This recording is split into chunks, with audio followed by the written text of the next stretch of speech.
All creatives just trying to like make it in this crazy industry, just give yourself some grace and, just start somewhere. You have to fail, right? If you don't fail, that means you never tried.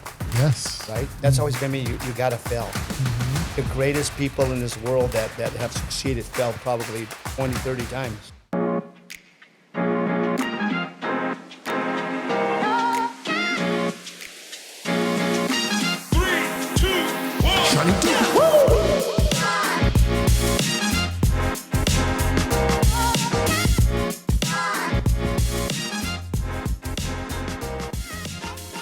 Hello. Welcome to Situaseans podcast. I'm your host, Sean Michael Williams, aka seanydoo. You can call me Sean. Seanydoo does not matter to me. I'm just glad that y'all are here and I have two special guests here. So my two special guests, I'm so glad that you all are here. It's such great information that we're going to be sharing today. But first off, I want to introduce them. So I have Alan Santana here and Harry Fakora. So I got some bios. You all mind if I read bios real quick? Go ahead. All right, cool.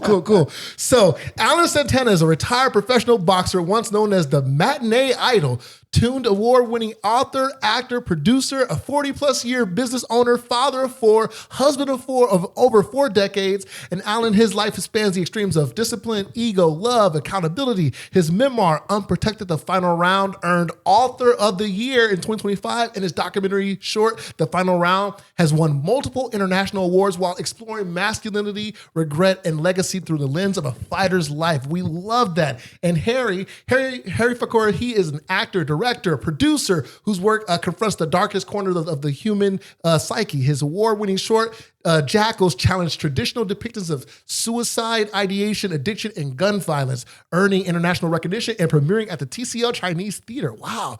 So known for his nonlinear, psychologically intense storytelling, Harry's now preparing to direct and star in his first feature film, Street Boys. I love these bios. Go all the way off. Welcome to the show.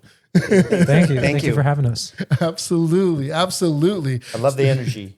Oh, thank you. We try to keep it fun over here, This podcast is definitely kind of like, shoot the shit. So, like we try to keep the energy here. For sure. So, can you kind of tell us, our audience, a little bit about you, what you do? Tell us everything. Who wants to start? I guess I'll go first. All right. So, you pretty much said it on the bio. I'm a father to 4 grown adult children now. We just had our very first grandson about 18 months ago. Jude Allen Santana is the little guy's name. So congrats! Congratulations! Thank you. What a bundle of joy. They always say being a grandparent is a really cool experience. It is. Yeah. So I love that. But other than that, like you said, I run a business. I've had my company now for 37 years. Been fairly successful at what I do. I run an asphalt concrete paving company by the name of Bay Cities Paving Company. Yeah. And I'm proud of what we do there. We service all of Los Angeles, Orange County, and Riverside counties with that company. Like you said, I'm an award-winning author, a 2-time award-winning author. All right. 2-time Hall of Famer. Yes. Got an award-winning documentary out right now, which is, if somebody told me 10 years ago, this is crazy, right? Said 10 years ago, you're going to have an award-winning documentary, and this is the kicker, that it's going to be in the Cannes Film Festival, I would have said, no way. Wow. But there's a lot going on in my life, and I'm blessed, and a lot of Christian. I want to say thank you, Christian, because without Christian Allen, my publicist, a lot of this wouldn't be happening. Absolutely, yes. Shout out to Christian Allen. He was in the episode with us, so yeah. Wonderful. Thank you. And Harry, tell us all about you. Gosh, I don't know where to go from there. That's amazing. I'm a filmmaker and an actor. That's for me, and a storyteller. That is my what I do, what I love. And for me, to make a film, like a feature film, that would be a dream, because I just made a short film and it was a horror short and it did really, really well. And I had no idea how it would go, but it turned out good. I'm really proud of it and very grateful for the opportunities that I've been given, especially getting to premiere it at the TCL.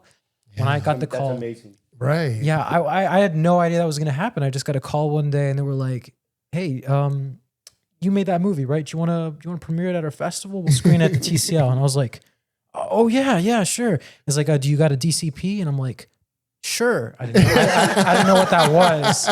And then later, well, the guy was like, okay, if you don't know what that is, you've probably never done it. So we'll help you with that. And it was great. So like it was a digital cinema packet for, if anyone doesn't know what that is, it's like how festivals will play your film on like their projectors or their technology. So, and it was great. And I got to see my friends pull up and they saw the film, and I was in a crowd and an audience, and it was just a really lovely experience. Yeah, very surreal. Congratulations. Thank you. Yeah. Congrats to you both, like for these accomplishments and just continuing to do all the things that make you happy, right? No, thank you. Yeah. So like, are you both from California? Tell me how'd you all end up out here? Or if California is already your home, tell me where you grew up. Born and raised in East Los Angeles. Yeah. Lived in on the other side of the Dodger Stadium for a little while when I was a little boy, and then my family moved out to the South Bay, and that was many, many years ago. So I grew up in the South Bay. Yeah. Wow. Okay. And so yeah, like it's pretty cool that you've like pretty much grew up in the South Bay and then ended up here and just made the most of like LA, and just like what do you think about LA so far, the years that you've been out here? I've seen a lot of changes. Yeah. Some of them aren't for the better. Yeah. And I just hope that things will get better for the city. Yeah. Being a contractor, I drive all over the place, and the homeless situation's terrible. Yes. I guess I always try to help them in any way I can, but it's a terrible situation. But I think there's a lot of beautiful things about LA. There really are, in California in general. Oh yeah. So the weather's one of them. Look today, we had 80-degree weather, I think. Exactly. In the middle of December. I mean, the middle of January, right? Exactly. And you have an 80-degree weather. That's crazy. Exactly. And Harry, how did you end up out here? So I've been living here for like 4 years, about to be 5 years. I'm originally from the East Coast. So I grew up in Queens. Yeah. Yes. So shout out to New Yorkers and Queens out there. So I lived there since I was 9, and then my family decided to move to Europe, and I got to live for like a huge portion of my life, like half of my life in America and half in Europe. And then I decided to make the trip back here around summer of 2021, I would say, or right at the tail end of COVID. Yeah. And I wanted to begin anew here on the West Side and check out Los Angeles. And I found that I really like it. It's a really interesting city. There's a lot to it, There's so many sections of it, so many places. Yeah, like the food, like the culture, like just always festivals going on, always things to do. Right. Now there's lots going on in LA all the time. So. Yeah, indeed. Yeah, and I'm not originally from West Coast or LA or in general. I'm from Chicago, so I moved here back in August 2024. Okay, I love Chicago, man. I've been there several times over the years. Throughout the years, actually, I go down and I host an event called the Chicago Boxing Brotherhood. Yeah, I've heard really about that. Yeah, cool. It's cool. So I go out and I MC that event. Oh wow, small world. Very small. So, yeah, and then.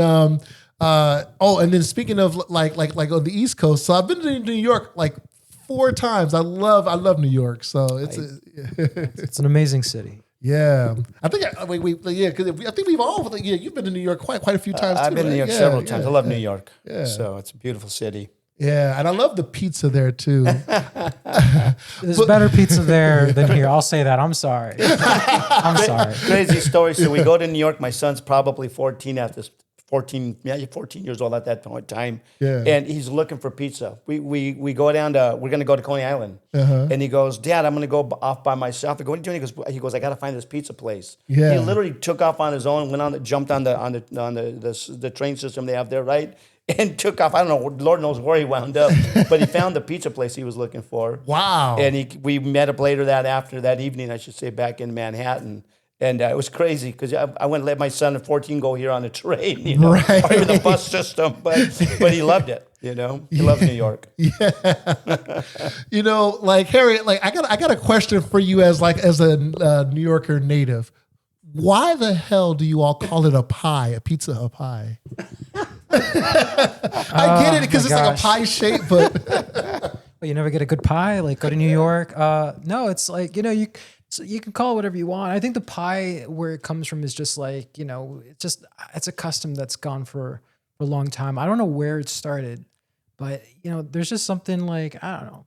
traditional about just saying, hey, let's get a hot pie or just get a pie down the street. There's actually, I'll say, one pizza place in LA called Tomato Pie in Silver Lake. Really? And it's just called Tomato Pie, and they have pizza there. So, good for them having the name, being authentic. I've never tried it. How's the pizza? I haven't tried it. I've passed by it. I haven't had pizza in a minute. I should have more pizza, but I'm doing some boxing, and I'm trying to watch what I eat. So, but maybe if Pizza's good for you, though. maybe it'll make me a better fighter. I'll have some. I'll get back on the pizza train. Get on the pie train. Right. Yeah, Chicago. So like, how like everyone loves like the deep dish, like the tourists love the deep dish. So the real Chicago pizza is like, it's tavern style. It's like a flat, like what do you call, like a thin crust, but it's cut into like squares. Right. Why is it a square? Yeah. Interesting. I have no idea. Like they've been doing that forever, and I guess it's probably just like family style mostly, or like, but we never call it pie. So like when I went to New York and they called it pie, I was like, oh, I guess this isn't just on TV. They actually say that. Did that confuse you? It confused me so much. Were you expecting like an apple pie or a blueberry? Right, exactly. Like, why is this a pizza? Right.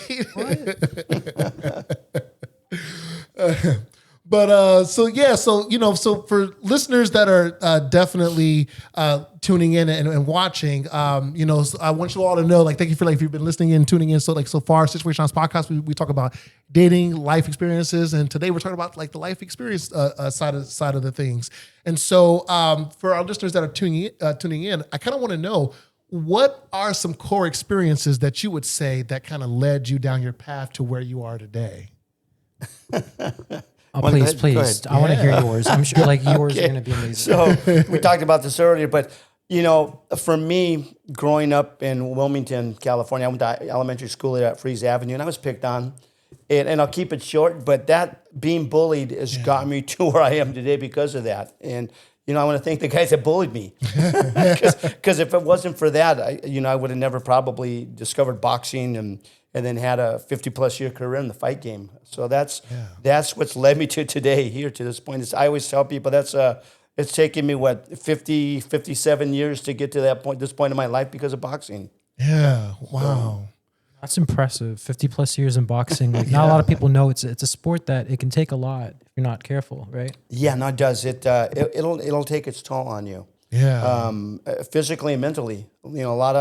A lot of fighters stay in the game way too long, and they take a lot of punishment, and they wind up with dementia, with just brain damage, and you can barely function or speak, and that's sad. Yeah. So fortunately for me, I didn't have that problem, and that's allowed me. Like I said, I go into Chicago once a year, and I host an event there with my friend Vince. Vince is actually here in Bakersfield, but he is also in Chicago. And so Vince holds this, Vince Rock Hudson. He's a fighter as well. Yeah. And so we go down there and we raise money for fighters as well, which is it's an amazing event. Wow. And it's so good to see that you all are like giving back to like the community, like helping other people, with their journeys, and people like that want to get more into boxing and learn more about self-discipline. So that's good that you're paying it forward. Yeah, no, you have to do that. That's always been my motto is, take everything and just give back as much as you can. Absolutely. I truly believe in that. Yeah. Wow. So amazing and inspiring. And Harry, how about you? Like, what are some of the life experiences that led you to where you are today? I'm very fortunate to have been in a family that travels a lot, and we've moved to place. So I guess every place that I've ever been to, I've taken something from it, and I've adapted into my own like perspective and worldview.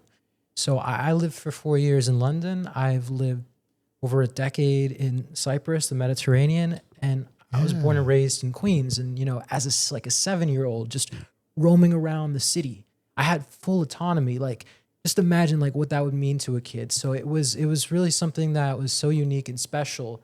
And to then go to like the Mediterranean, to like an island, and like it was like such a shakeup. And then when coming back here, I was like, okay, you know what? I really want to see LA. The film industry, acting, all that, it means so much to me. So then coming here and then learning about all the customs and the people here, it's like a roller coaster ride. Yeah.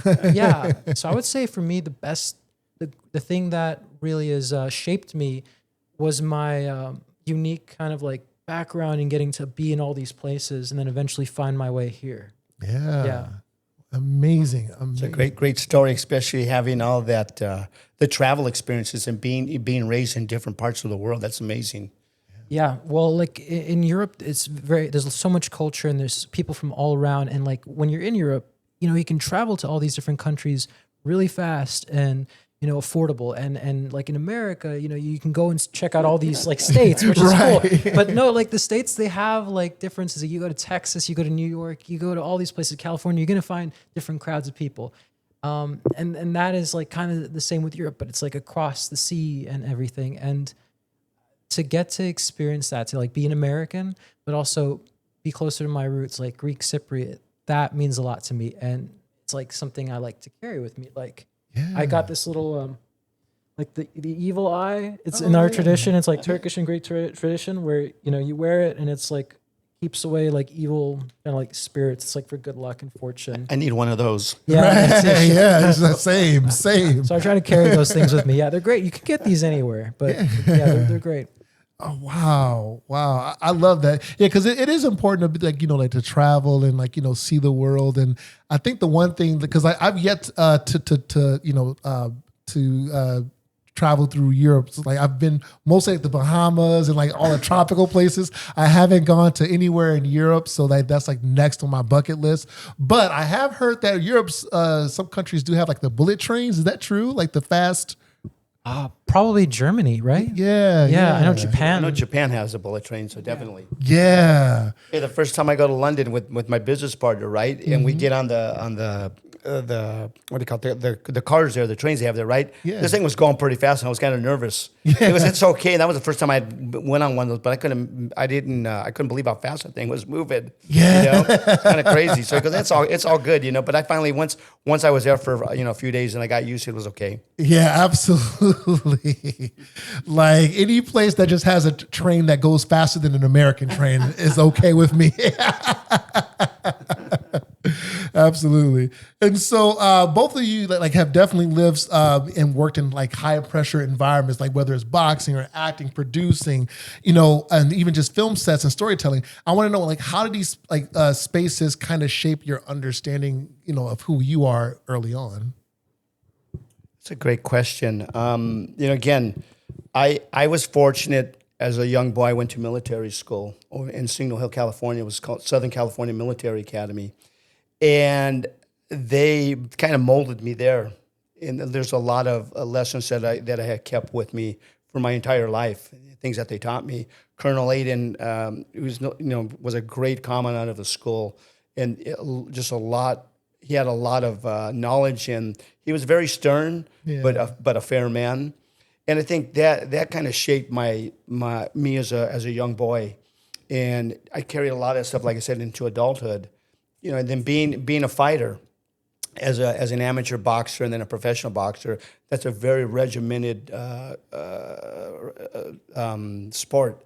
You know, you get up in the morning, you go do your road work, and then, you know, for me, when I was young, I wasn't working, so I'd go to the gym and train, you know, and it was 7 days a week.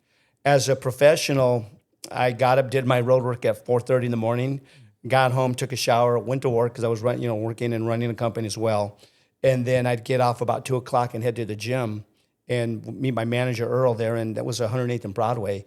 And would stay there for probably 4 hours. Wow. You know, we usually wouldn't get home until about 7 or 8 o'clock at night. This is, again, a daily regiment, you know. And Whoa. so that right there, I think, has shaped me and has helped me to you know, as my life progressed, you know, run a successful business, raise a family, you know, and been married for 40 years. And I think that, you know, again, that has a lot. You know, when I'm the type of person, when I commit to something, I commit. Yeah. You know, 110%. Yeah. And I think that's important. Absolutely.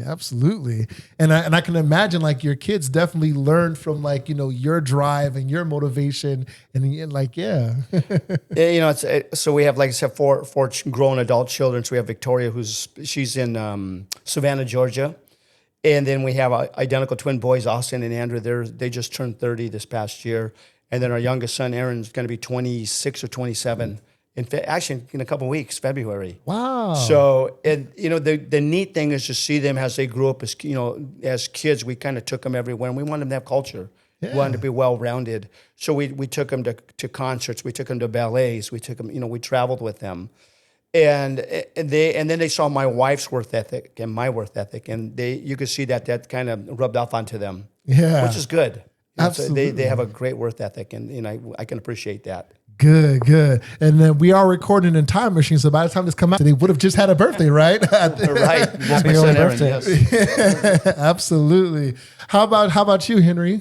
I didn't have like that sports drive early on in my career or my life, sorry. But I had consistent love and appreciation for film and storytelling.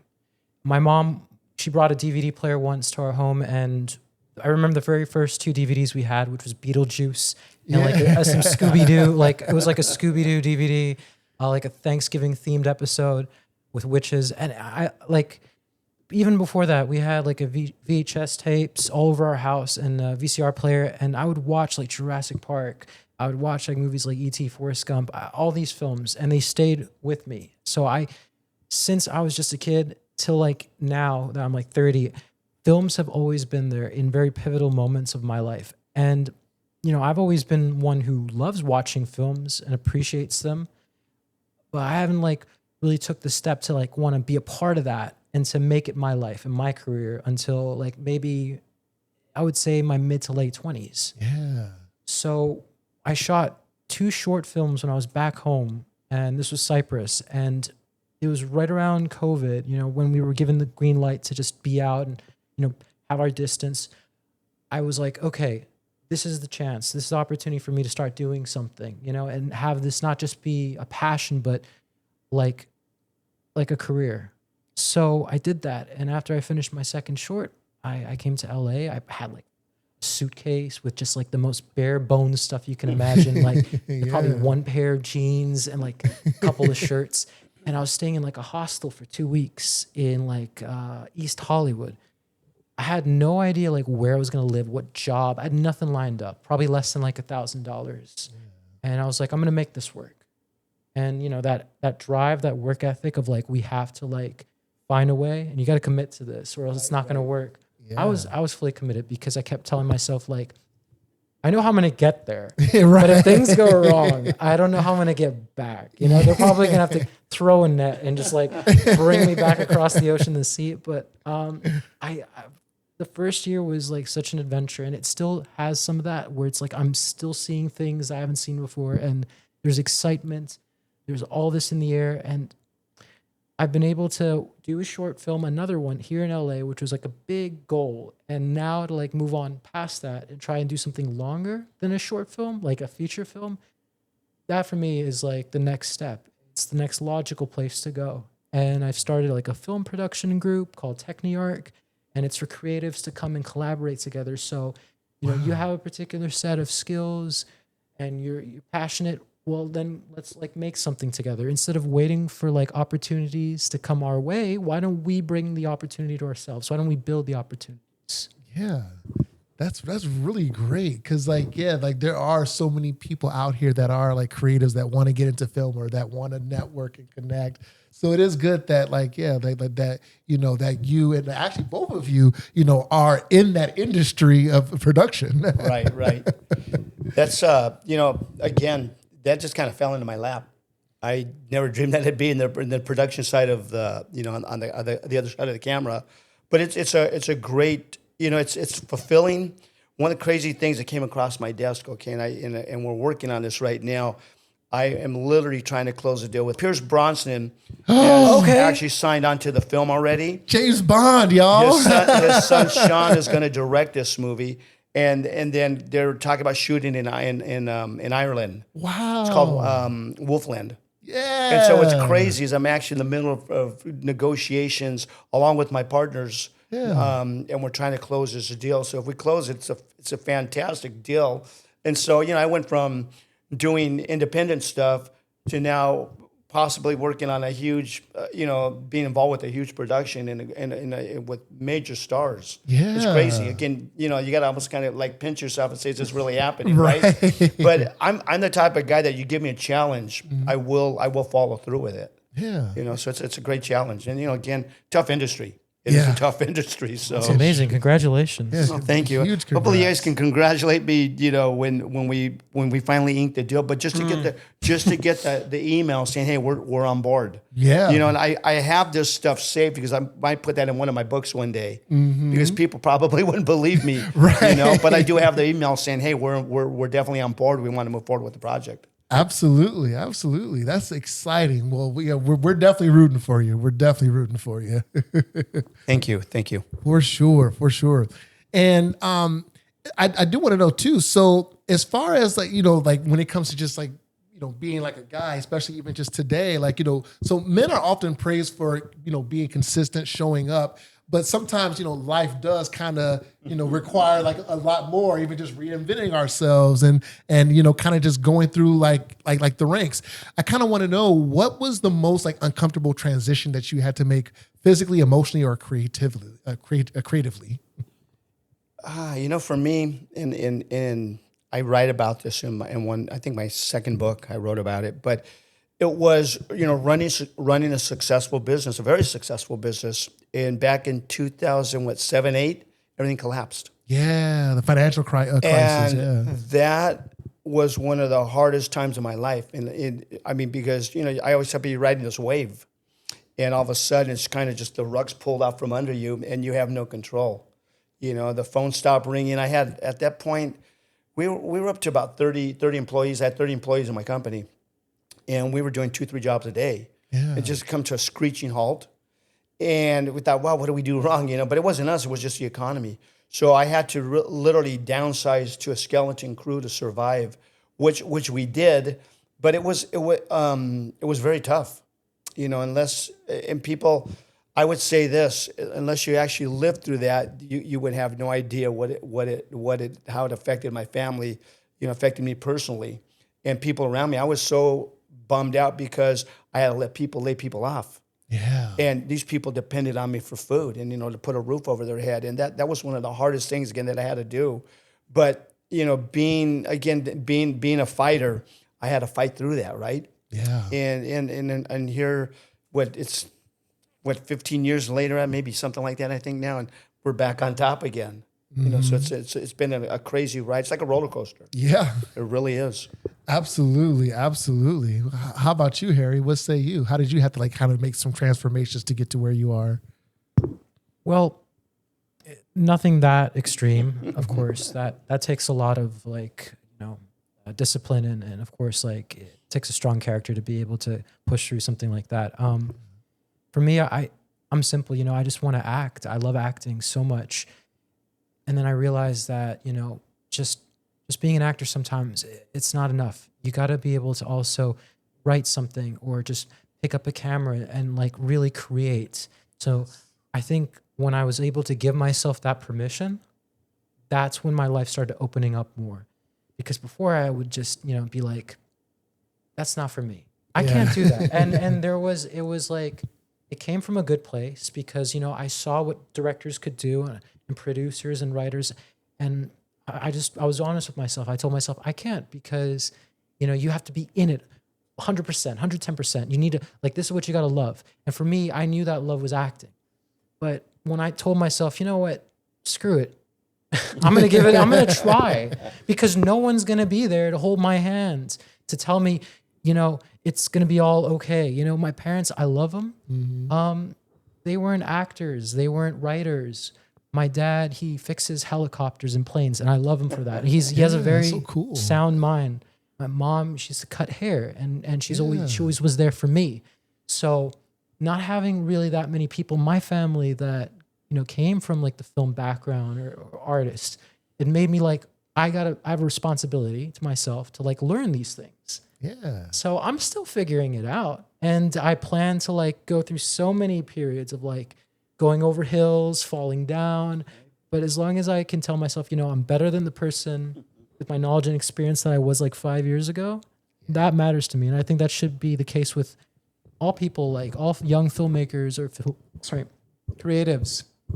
Something in my throat. I'm getting emotional. All creatives just trying to like make it in this crazy industry, you know, just give yourself some grace and, you know, just start somewhere and take on anything. If you have to write, then write. You know, I like Gene Wilder because Love Gene Wilder. Yeah. there's this quote. I might Original Willy Wonka for you all asking. before Chalamet and Johnny Depp. I think he said something, I'm probably paraphrasing, but he's like, is it narcissistic to act, write, produce, and direct your film? Absolutely. but is it essential? Is it essential? Yes. Yes. Oh, yes. So I'm very much of that school of thought, which is like, you got to take the reins and you got to do things that you haven't done before if you really want to grow. Yeah, for sure. I couldn't agree more.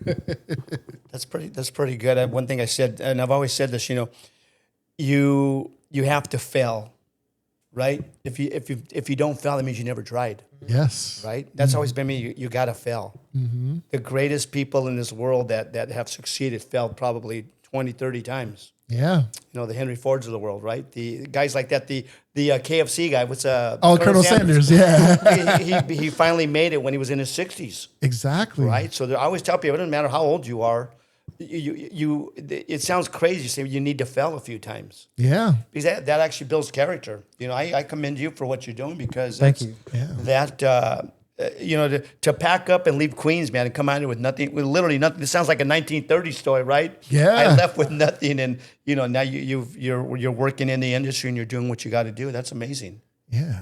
Yeah, if you love it, then just pursue it, and you just got to put out the doubt, you know. And yeah, it's like, okay, you know, it could be worse. It could be more difficult. For me, the nightmare is like, okay, what if I never do this? And I turn 60, and I'm like, well, I could have done it, but you know, I was just more comfortable not doing it. So, Right. you know, yeah, there's that. But I'm like, it's good to know there are people out here. There's so many people in this city that are going through the same thing. Mm-hmm. Like, you think everyone's story is unique and special, and it is, but also you're in this melting pot with someone who's going through the same thing as you. The only difference is like maybe your traits and some of your culture and just how you look a bit. And that's okay. You know, we're all in it, in this thing together. We should be working together. Yeah, exactly. Because like I agree with you both. You do have to kind of keep trying and keep, you know, like you know, moving forward. Because like you said, like even the greatest have all failed, you know, like before they became successful. So yeah, absolutely. For you, like, you know, Michael Jordan, he got cut from his high school basketball team. Some of y'all didn't know that. Never knew that. Wow, I didn't know that. Yeah. And then also, you know, there's so many like different, you know, celebrities and stories to tell. But most recently, from K-pop Demon Hunters, EJ, the lead vocalist that wrote Golden, that song that everyone loves, she was a part of a K-pop, you know, like I guess kind of training management group, and she was being trained to be in a K-pop group, but never made it. She got cut. And it's crazy that like she got the huge opportunity to be part of the K-pop Demon Hunters, and now, you know, everyone knows like who she is, a household name now. And yeah, sometimes you do got to fail in order to be successful. So I really loved how you both kind of just shared with us like your personal stories and how like those failures led to successes. So it's good to see that, and it brings hope too for for so many. You know, how do you think like audiences respond more, you know, strongly to work that feels, you know, honest, you know, rather than like impressive? Because I think we're in the era of like, oh yeah, we like hearing raw stories, whether it's reading like a book or even watching a movie. I want to know your take on it. Like, why do you think people love these raw stories even now? You know, one thing, and you kind of touched upon, you have to be true to who you are, no matter what it is that you do, because people can see through that. If you're you know, you're phony, mm-hmm. and you try too hard, it shows. So I've always been who I am. From many years ago, like I said, I've carried a lot of things with me, and I've held things that were close to me. You know, whether, you know, just to, you know, again, be yourself. I say, be who you are and true to who you are, and people they'll see that's real, it's genuine. I think that's important. You have to be genuine. Yeah, absolutely. Yeah. What about you, Harry? What do you think? When you try to like, the film industry is like all these people, these successful people, and they've come from all these different places. And at some point someone told them you weren't this tall, or you weren't this good looking, or you weren't, you just weren't that kind of character that we thought we needed.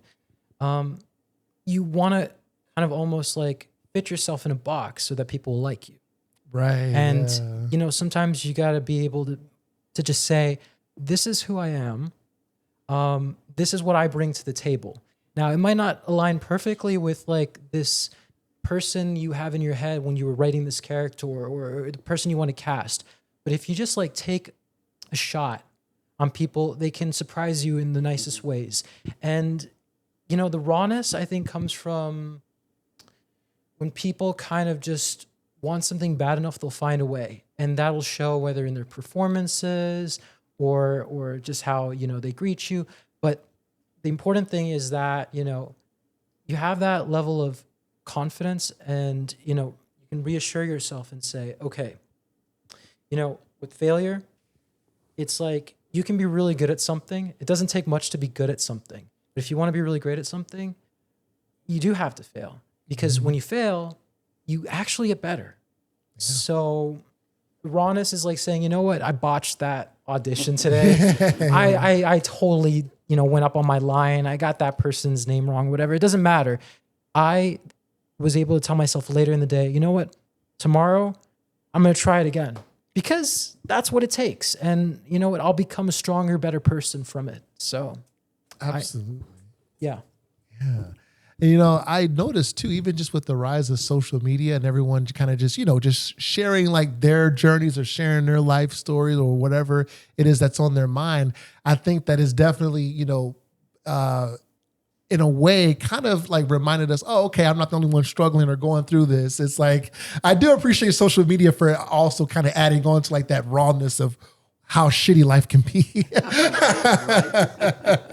It's not all roses, man. Exactly. Not all roses. So, oh yes. Even just as storytellers and creators, I want to know what responsibility, like, do you think, do you feel to kind of tell these stories, or even just like in a way that reflects these real emotions and experiences? These are great questions you're asking. I think that because I always say this, we all have a story to tell, right? It's just, how do you tell that story? How do you get that story across to people? And I think, the most important thing is you have to be able to connect with people. If you can connect with them, then your story is going to make a difference in their life. Yeah. And that's important. For me, I never thought I'd be writing books, but I just felt the need to start writing one night. And that was 7-8 years ago when I wrote my first book. Like I said, I'm going to be 4 books into this now, and I love doing it. I love putting, we don't write them, we sit down and type, actually, right? Yeah. You come up with the ideas, and then you sit down and you type. And a lot of times when I'm writing and I'm doing that, I'm trying to, get my point across, I'll stop, I'll reread what I just typed, and I go, I got to change that, So it's kind of, being a writer, you go back and forth. It's almost like, even as an actor, true. You doubt. Yeah. So a lot of times you doubt yourself. Mm-hmm. Yeah. And I think you need to, I say, like, get over it, don't just be positive. But I think, at the end of the day, for me, if I could leave, a legacy behind that people that they can take something away from what I've written or my storytelling, then I've done my job. It sounds so cliche, but that's the truth. Yeah. I love that. I really, really, really love that, because it is so true, because, we all do have a story to tell. And I think to remind everybody that, we all come from something. We all have struggles and things and difficult things that happen in life. And, whenever, there are creators, like whether you're a creator at home or not, I think it is important to tell your story, because as humans, we are all looking for connection. That's what we right. Yes, 100%. Yeah. It's true.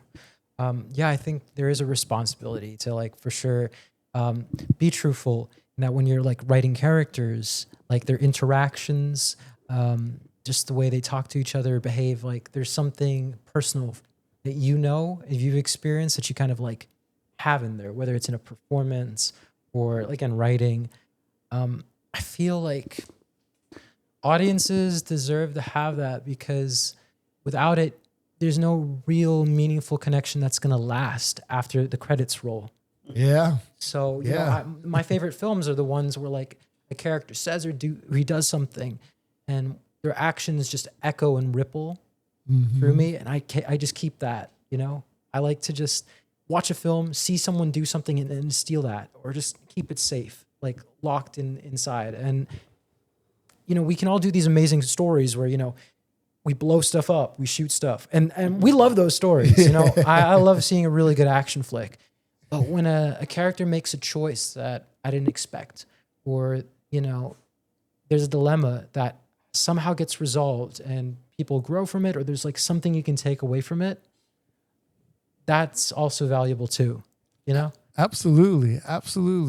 Because art does imitate life for sure, I think. That it does. Yes. And I guess how do you stay grounded with even just like all the accomplishments that you both have achieved like these last several years or decades? I want to know, like, how does one stay, you know, like grounded, especially even just in today's society where the accolades seem to define who we are? You know, I would credit my mom. Yeah. My mother. You know, God bless her. She was just a wonderful woman. And I had a lot of talks with her. Even my grandmother, you know, wonderful grandmother, and a wonderful godmother, and spent a lot of time with them. And I think that, you know, they instilled, again, morals and values upon me that stayed with me all my life. And, you know, to stay grounded, I think that's important because, you know, you win this, you win that. I don't think that really means anything. I mean, it's nice to get those awards, right, for the work that you do and to be recognized. But at the end of the day, you got to stay grounded. I think especially in today's world, because of social media, everybody wants instant gratification now. And that's what it's all about. So true. And I think they kind of lose their way. So, you know, to be grounded it's very important.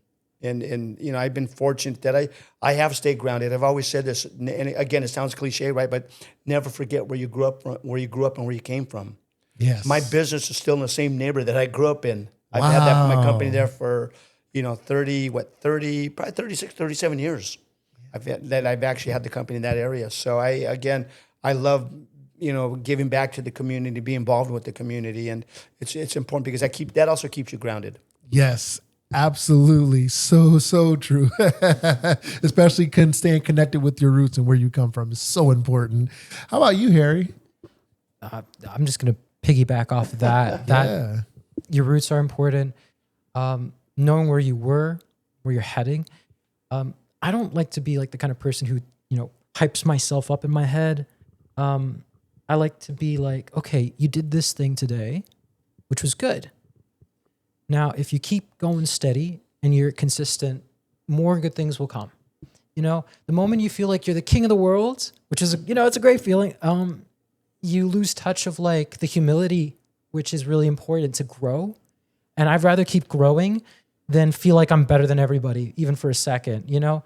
Like in the history of people, there's so many things have been accomplished. Like, you know, polio has been eliminated. We've made vaccines. We've done all these amazing things.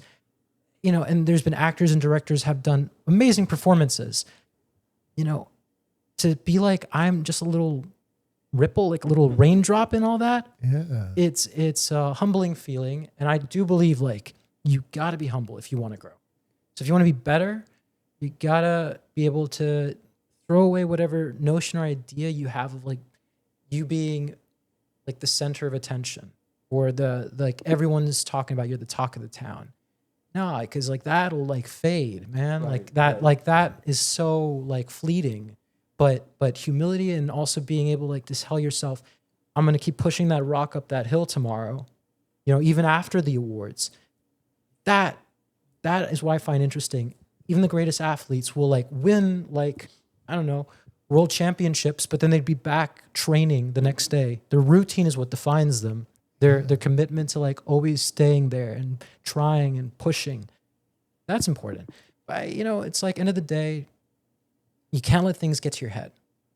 Just period. Because then you lose touch of like what's really important. Mm-hmm. Yeah. Because I think once, if you get to a certain point where it's like, oh, yeah, I'm better than everybody, or like you kind of get in the headspace of, oh, there's nothing left to do, or, oh, I've done all the work, or, oh, like, there's, no room for improvement, when there's always room for improvement. Every day. Yeah. Every day. Sure. Yes. And, Alan, I have a question for you. So, like, you've been married over 40 years. Like, congratulations again. Like, thank you.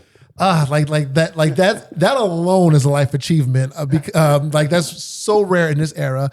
So I want to know, what's one uncomfortable truth and the key to success about long-term partnerships that people may not necessarily know? Something that's uncomfortable.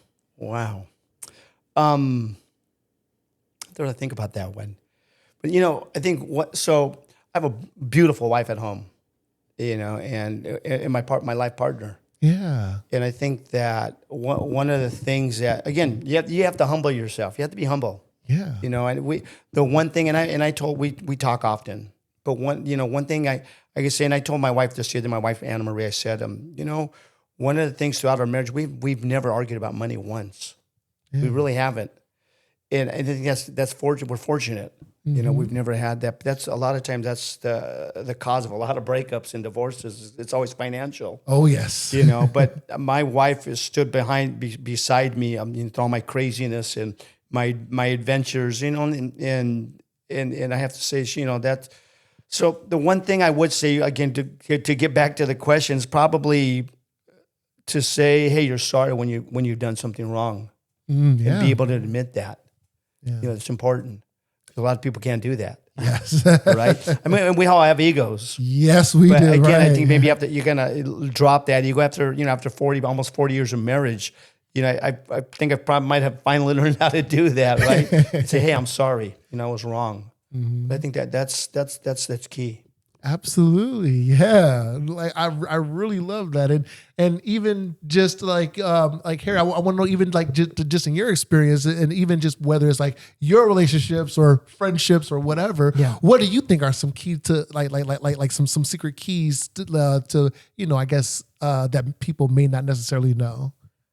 Oh, okay. Well, the keys are obviously, find your people, find people who like have similar interests, but also like, be open to like being with a person, around a person who might have like a different approach to things. Like, maybe they're not as invested in this part of like the whole system of like, I guess, filmmaking as an example. Yeah. Maybe they don't care too much about the writing, but they do care a lot about, how the film is shown or how it's, put out into the world. Yeah. And that's important.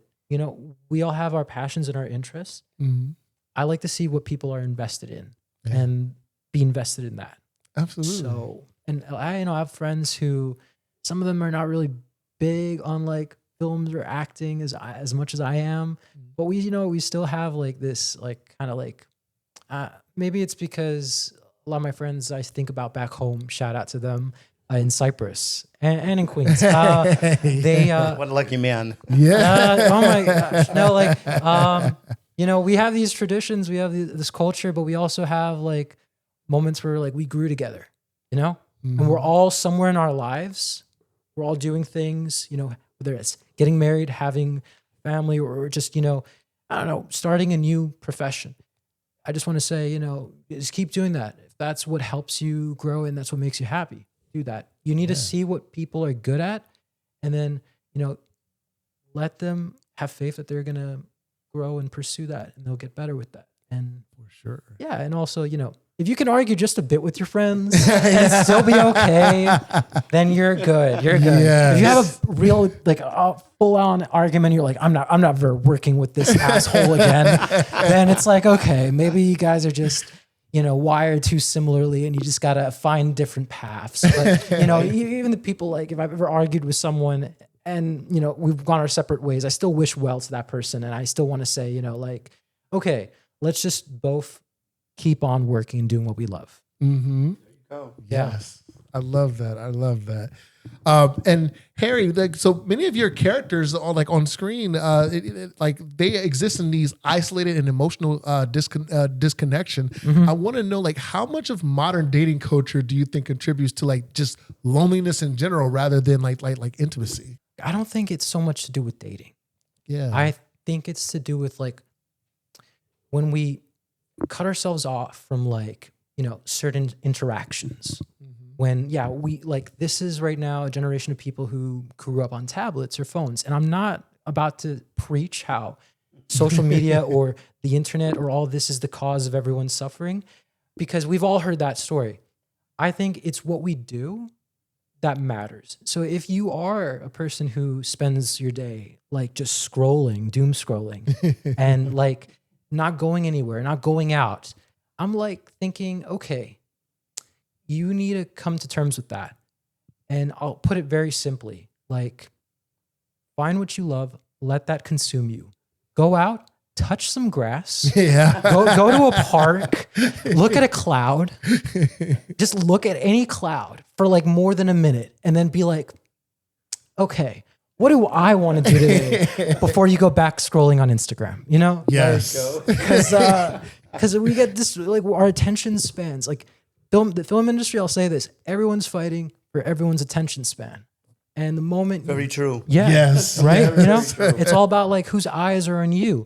But you need to be like present about where your eyes are at. And if your eyes are always on a phone, which I have fallen into that and I still do. Yeah, same. I think we all do that, right? Yeah. But it's like, how much time am I giving this? It's like, how much power am I giving my phone? If I give it like maybe 20 minutes just to check emails, answer some messages and texts, maybe watch a video or two, that's fine. But like, if that becomes just the day, then I need to make some changes. Like, I'm not an example of like, I do this, you should do that. No, failure. We got to fail Right. so that we can become better, because anyone can be good at anything. It doesn't take much, but to be really, really good at something, you need to be like, okay, I'm gonna suck at it, and then I'm gonna suck a little less at it, and then eventually I might just be all right. Exactly. Right? Yeah. So I think that's something we can relate to. So you know what, dating, I like to just go out, see people, meet people, and maybe I'm old fashioned, but if I see someone out, I get to talk to them in public. That is a win. That's more than like, just a 5-minute, text. Because those can be good, but I think there's something very intimate about just being with a person and just going somewhere, like it could be like to a bookshop or watching a movie. I'm like old fashioned like that, so I'm sorry. Absolutely. That's just who I am. Okay, there's still hope for the generation, right? Yes. I love it. I love it. There's always hope. There's always hope. Like honestly, sometimes I wish the dating apps didn't exist, and I wish it was back to like, when your generation was dating, like in their early 20s and 30s. I don't think I could survive today with dating apps. I'm not dating myself, but I don't know if that would work. just to add real quick, like one of my closest friends, she met her husband on a dating app. Yeah. And I was like, and the guy is lovely. He's so amazing. And I'm really happy for them. And it's like knowing what you're doing when you're on your phone, when you're like going on these apps or you're spending time on social media. It's like being aware, like just be present. Like your attention is valuable to yourself and everyone around you. And the moment you realize that, you'll be able to, I guess, do more good for yourself. So yeah, don't take that for granted. Don't take it for granted. Yes, I love that. I love that. And before we get to like the listener says submissions, because we got a few of those. Okay. My last question to you both is, what's next for you in your chapter of life? If there's anything that you want to let us know about or to be on the lookout for, let us know. So this is great. It's a couple of years to come to fruition, but we have we're going to be screening 3 films. Wow. In Santa Ana. Wow. Okay. So these are films that I've been involved with as an actor and as an executive producer with Cedar Films. Yeah. And so we're very excited about that. So you can probably go to our website and you can find out more about those movies. But that's coming up. Like I said, I've got another book coming out here, probably right around February, March. Yeah. So my 3rd book will be out. So that's exciting, So exciting. There's always something going on in my life. So if I didn't have anything to do, I'd go crazy. Yeah. And people go, how many hours in the day do you have? I said, well, 24, but I need probably an additional 10. Yeah. Right. So I'm looking for 2025 was a great year for me and for everybody around me, and I give credit again to Christian.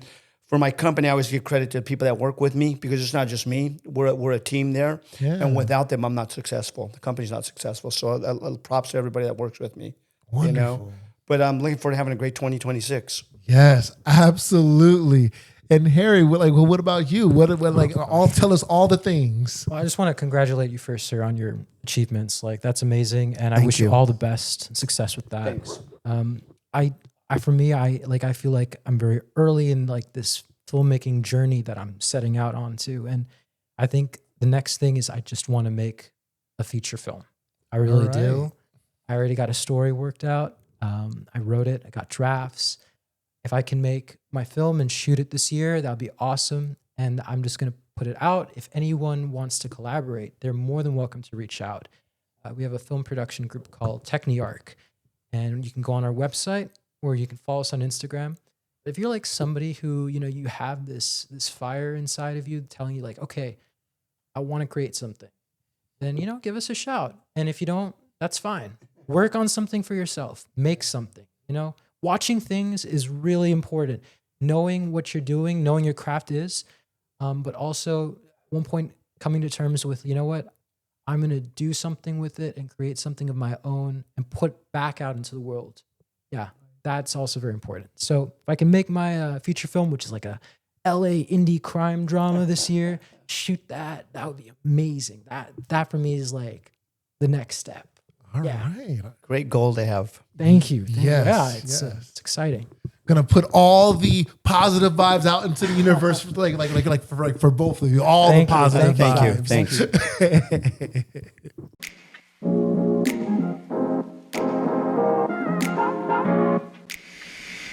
If you're listening on Apple Podcasts or Spotify, can you do me a really quick favor?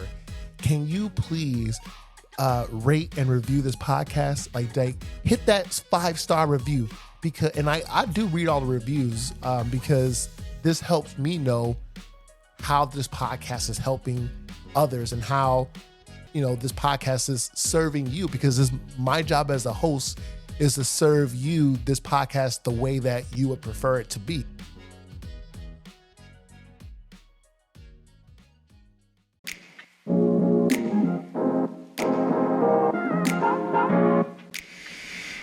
So we had a few listener submissions here. These come from Hinge. So I want to thank the listeners for submitting. So if you want to be a part of the show and submit your screenshots, it's all anonymous. It's an anonymous submission form. Situationspodcast.com/submit. All right. So are you all ready to unpack these 3 submissions with me? So this is Hinge, the dating app. Oh yeah. These all came from Hinge. So this first one says, best travel story, fought off a robber at a stoplight. Now, is this hinged, green flag, or red flag, unhinged? I think it's a green flag. I think because, you fought off a robber. That's pretty cool. That's pretty badass. Absolutely. I think green flag too. I think so. Yeah. I would definitely say green flag. I'm sorry that the person had, gotten in and encountered a robber. I'm glad that they're okay. It sounds like I'm hoping. But yeah, I do think it's a green flag. All right. This next one says, my biggest date fail. He got arrested on our first date. Is this hinged or unhinged? I'm adventurous. So I'm going to say green flag. No, I'm kidding. I'm joking. They gotta get arrested. He's a keeper, ladies. So no. I'm just kidding. We're kidding. We're fucking around. I like to know why first, but I would steer clear, from that. Maybe I would go towards red, but I mean, like, I'm curious. What was he like evading his taxes or something? Right. Or was I he want like, a or was he story. like a straight up like, whoa, like threatening person? Like, Exactly. how deadly is this person for getting arrested? Right. Alan, what do you think? Got arrested on a first date. I would hope not. Right. That's pretty bad. That would be really bad. So I'm going to say that's definitely red. Yeah, Yeah, that's a red so red flag, unhinged for sure. All right, this last one. Okay, so this one is change my mind about, convince me that trusting a guy isn't a mistake. Is this hinged or unhinged? You know, on behalf of all the guys out there, speaking myself, you know, we make mistakes all the time. Right. We mess stuff up. We'll drop vases and stuff and be like, oops, you know. But yeah, find the right mistake. Is the thing I'd say. Find a person you're like, yeah, I can put up with his snoring or farting. Right. So yeah, you just gotta have, you know, the only way to trust someone is by just trusting them, I guess. Exactly.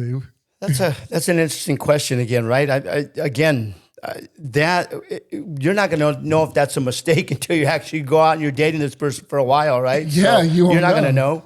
And if it's a Yeah. mistake, you better run. Exactly. If it's a mistake, run. Especially if it's the guy who got arrested on your date. Whoa. How funny would it be if if all three was the same guy that got arrested is the untrustworthy guy who also was a robber who tried to rob somebody else. Run as fast as hell. I'd say I like how there's a story here. I see like points in it. There's a structure to it. He's thinking about a movie already. Exactly. I'm working this. We can make this happen. Right.